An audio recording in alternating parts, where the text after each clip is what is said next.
welcome. So in my opinion, nothing makes a bigger difference to somebody's image and style than hair. So I recently got my hair permed again, and I thought I would take you guys through the process of getting it done and also give my top 3 tips on how to kind of get a good perm and a good style when you go see a Korean hairstylist, because I've seen a lot of videos floating out there and also people on the streets with bad perms, and I feel like these 3 tips can kind of help prevent that from happening.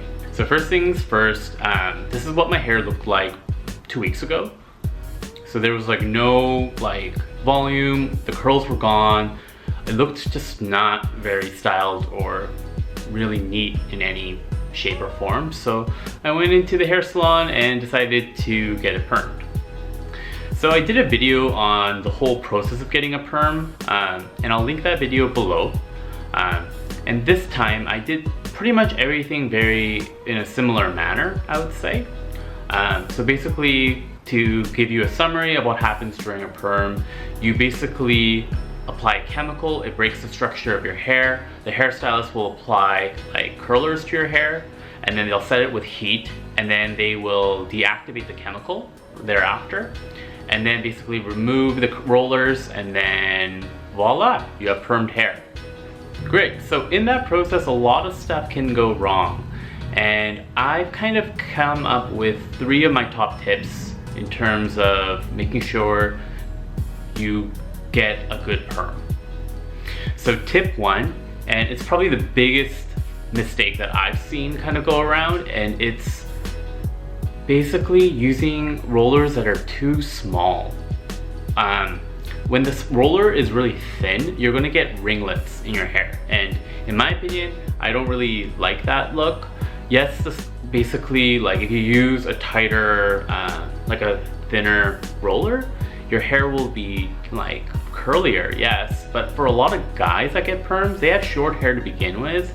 So to use a tiny thin roller and to make your hair super curly and you have short hair, I don't think it looks very good. And then you're stressing out there after trying to make it look kind of okay, which should not be the case. So my tip number 1 is to use bigger rollers. Ask your hairstylist to use a bigger roller and to show you the different sizes of rollers that they have available. Alright, so tip number 2 is emphasizing the cut of your hair before getting it permed. So if you have a bad cut before getting a perm is not going to fix a bad cut. And what I mean by that is that a lot of times guys will have hair that's really short, and then they don't wait for it to grow out, and then they get a perm expecting it to look really like a K-pop star or an actor or something, and it's not gonna happen because your hair is too short, because the cut isn't the way it should be. So I'm gonna link a couple of photos of what your hair should kind of look like and the kind of cut that you should have before you kind of end up curling it to kind of get a style like this. Also, I get a ton of questions about the kind of cut that you should ask for from your hairstylist before getting it permed. And you should just ask for, show them a photo, actually. That's probably a better way to go. But if you need to tell them something, ask them for a 2-block cut, but emphasize the point that you don't want it to be too short along here, and you don't want it to be too short along here. I feel like those are the 2 biggest mistakes that I've seen, where they cut the bangs too short, and then they curl it, and then it just looks really too short on the front and there's no volume. And also along the sides here too, ask them not to shave it all the way, because I feel like that makes you end up looking kind of a little bit like a palm tree. So that's another tip that I would give for your hair. So my final tip number 3, is to never get a perm from a hairstylist that you are trying for the first time. And what I mean by that is that a lot of hairstylists will try to upsell you, and you'll go in for a cut and then they'll recommend you to get your hair dyed, your hair curled, all this kind of stuff, right? And I'm sure a lot of them mean well, I would suppose, but if you're trying a hairstylist for the first time, you don't know them. So you don't exactly know what they're capable of. They don't really know you, and no matter how talented I think a hairstylist is, like, they're gonna kind of miss the mark the first time around. That's from my experience. I've never had a good is not the right word. I've never had exactly what I wanted when I go to a hairstylist for the first time. Like, if I'm going to a hairstylist, I'm investing in them. So I realized that the first time around it might not be perfect, but you know what? Over time, they're going to get to know you and how you want your hair done, and then it's going to get better over time. So you're kind of investing in them as they get to know you. Great, so I hope you guys enjoyed this video.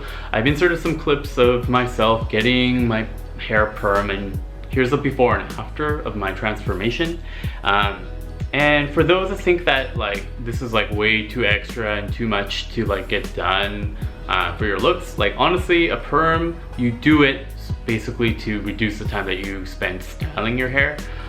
You don't have to use a flat iron or a curler to style it anymore. If it's a good perm, like you can get your hair done and like styled in under like a minute, really. And most of like the top like K-pop like idols and actors and stuff like that will do some kind of a perm or style to kind of make them transform their look and make them look really stylish. So I am a big fan of those. I'm a big fan of good perms. Great, so I hope you guys enjoyed this video. If you like it, please give me a thumbs up and subscribe to this channel if you're interested in more content like this about Korean beauty, fashion, lifestyle, all that jazz. And I will catch you guys in my next video.